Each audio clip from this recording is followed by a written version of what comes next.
Rothschild lebih dulu ada, menguasai pemerintahan dan bank-bank sentral di Eropa.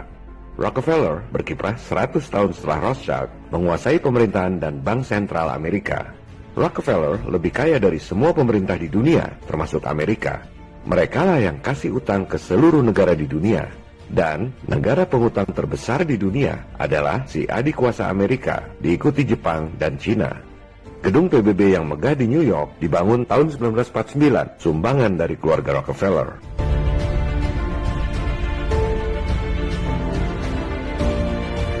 PBB, World Bank, IMF adalah kaki tangan elit global. Mereka berkedok sebagai lembaga-lembaga yang bekerja untuk kemaslahatan umat di dunia. Padahal sebenarnya bertujuan untuk mengontrol semua negara di dunia. Modus penjajahan gaya baru ini sudah lama diketahui oleh bapak bangsa kita, Soekarno. Presiden Soekarno menyebutnya sebagai nekolim, neokolonialisme dan imperialisme.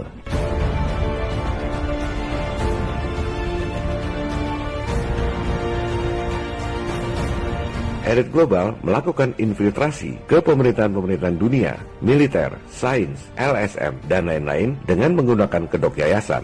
Seolah-olah mereka bekerja untuk kebaikan umat manusia di dunia.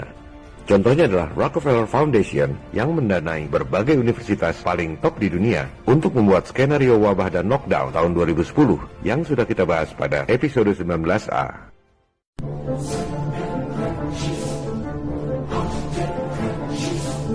Sekarang kita dengar apa kata Rockefeller tentang tudingan bahwa keluarganya adalah elit global yang berkonspirasi merugikan umat manusia lain untuk menciptakan pemerintahan diktator dan otoriter, New World Order.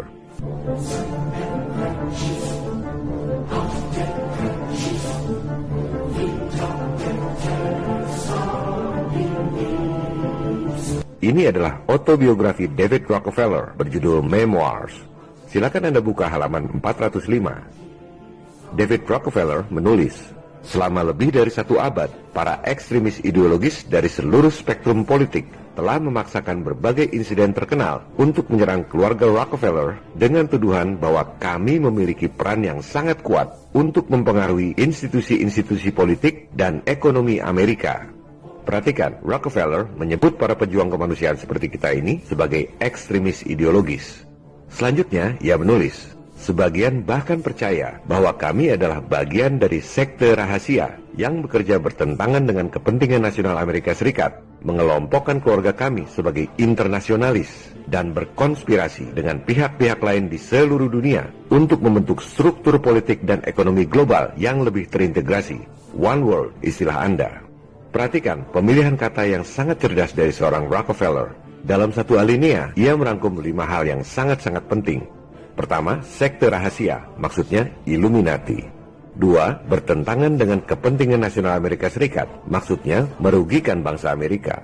3, internasionalis, ini istilah lain dari globalis alias elit global. Internasionalis atau globalis tak punya batas kenegaraan, tak peduli merugikan bangsa Amerika atau bangsa-bangsa lain. Keempat, konspirasi. Ia akan jelaskan itu semua teori konspirasi atau fakta konspirasi. Dan kelima, One World, maksudnya One World Government alias New World Order. 5 tuduhan yang sangat fatal dirangkum dengan sangat cerdas dalam satu alinea pendek. Lantas, apa jawaban dia? David Rockefeller menjawab, "If that's the charge, I stand guilty, and I'm proud of it." Kalau itu tuduhannya, saya ngaku salah dan saya bangga dengan itu. Atau dalam bahasa gaul, gua emang iblis, terus lu mau apa?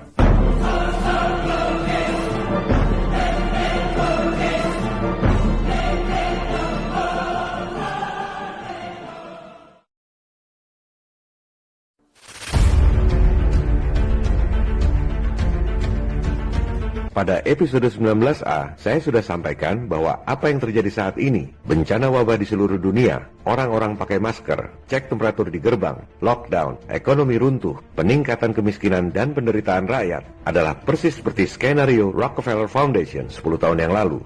Di episode 19B ini, saya juga sampaikan bahwa Rockefeller sendiri mengaku bahwa ia adalah sekte rahasia yang bertentangan dengan kepentingan rakyat, berkonspirasi di seluruh dunia untuk menciptakan New World Order.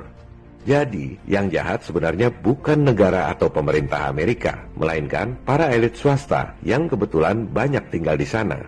rakyat Amerika sendiri sudah dirampok habis-habisan oleh para elit di sana.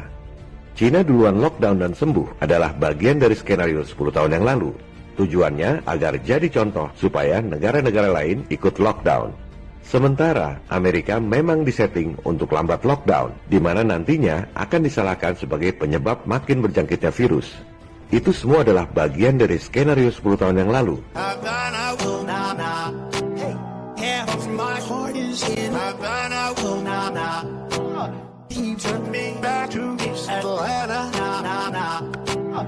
Dalam kasus corona ini, China dan Amerika adalah bagian dari skenario good cop and bad cop yang dirancang oleh elit global. Ada contoh baik, ada contoh buruk. The good cop, bad cop routine.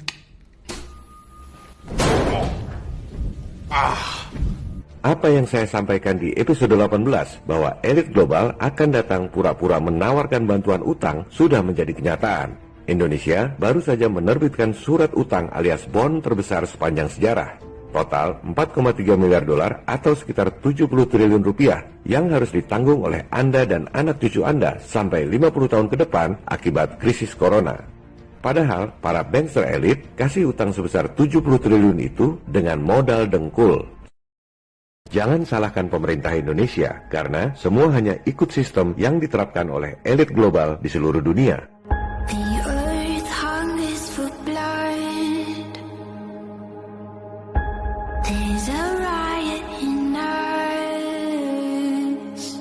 Semua suku, agama, berbagai macam aliran politik, dan bangsa-bangsa di dunia harus bersatu melawan penjajahan gaya baru, Nekolim, New World Order.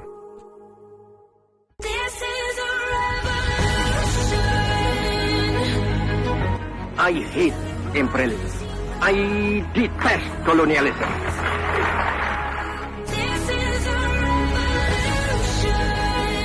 Silakan download dan sebarkan video ini melalui grup-grup messenger dan medsos. Jangan berpikir upaya kita melawan kezaliman global ini berhasil atau tidak. Sebab apa yang kita lakukan dalam hidup bergema di keabadian. This is a revolution. What we do in life echoes in eternity. Salam People Power.